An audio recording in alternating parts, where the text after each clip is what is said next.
आज जेपीसी की मीटिंग है, वन नेशन वन इलेक्शन को लेकर क्या कहना है आपका?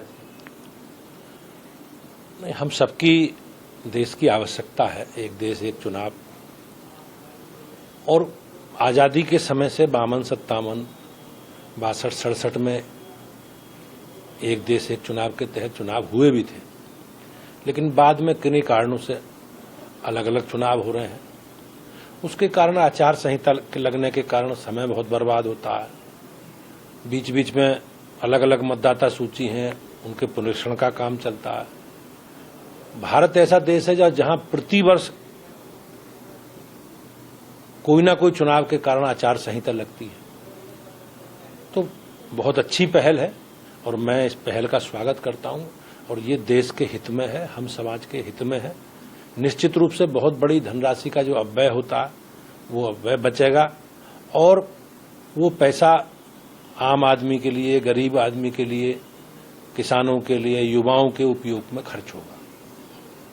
अध्यक्ष जी, दूसरा अखिलेश यादव जी, हमारी सरकार जो भी व्यवस्था है, मानक है, प्रावधान है, उसके अनुसार चलती है। ये लोग समाज में एक अनिश्चितता का वातावरण पैदा करके, जातीय टकराव पैदा करके जो असली मुद्दे हैं उनसे ध्यान भटकाने का काम समाजवादी पार्टी कर रही है। चाहे औरंगजेब का विषय हो, चाहे अभी समाजवादी पार्टी के एक वरिष्ठ नेता हैं रामजी लाल सुमन जी, उन्होंने किस प्रकार से हमारे राष्ट्र नायक राणा सांगा के विषय में बयानबाजी की है।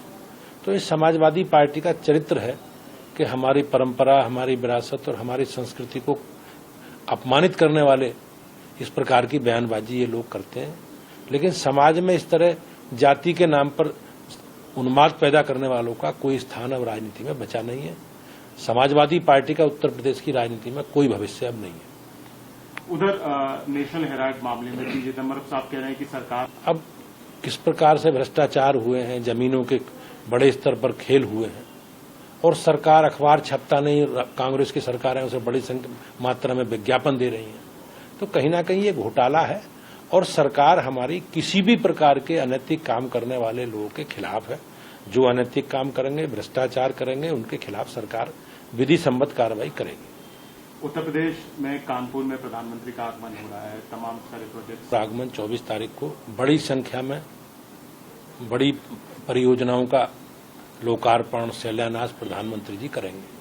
चाहे उसमें बिजली से जुड़े विषय हों, चाहे मेट्रो से जुड़े विषय हों, चाहे स्वास्थ्य से जुड़े विषय हों, आम आदमी से जुड़े बड़ी संख्या में बड़े प्रोजेक्ट हैं जिनका लोकार्पण और शिलान्यास प्रधानमंत्री जी करेंगे। और निश्चित रूप से हमारे लिए, उत्तर प्रदेश वासियों के लिए बड़ा अवसर है कि प्रधानमंत्री जी का आगमन और इतनी बड़ी संख्या में इतनी बड़ी सौगात लेकर प्रधानमंत्री जी आ रहे हैं। तो हम लोग तत्पर हैं, आतुर हैं माननीय प्रधानमंत्री जी का स्वागत करने के लिए। मुर्शिदाबाद हिंसा में इस प्रकार का धार्मिक उन्माद पैदा करने का काम विपक्ष के लोग कर रहे हैं, उसी का ये परिणाम है। हमारी सरकार ने वह संशोधन अधिनियम में जो जनता के हित के, गरीबों के हित के लिए प्रावधान किए हैं और निश्चित रूप से ये जो उन भूमाफियाओं ने, जिन्होंने वक्फ की जमीन को दान में दी गई जमीन को कब्जा करके लोगों ने निजी स्वार्थ के लिए, निजी हित के लिए इस्तेमाल किया है, उन सबके खिलाफ कार्रवाई करके वो जमीन, वो संपत्ति गरीब कल्याण में जाए, गरीबों के काम आवे, समाज के कमजोर वर्गों के काम आवे, इसका प्रयास सरकार कर रही है। लेकिन ये लोग गरीब विरोधी हैं और निश्चित रूप से जो इस प्रकार से ये समाज में वैमनस्यता पैदा करके एक अराजकता पैदा करने का माहौल विपक्ष के लोग कर रहे हैं, ये उसी से जुड़ा विषय है। लेकिन मुझे विश्वास है कि आने वाले समय में बंगाल की जनता इस प्रकार के कृत्य करने वाले लोगों को निश्चित रूप से सजा देगी।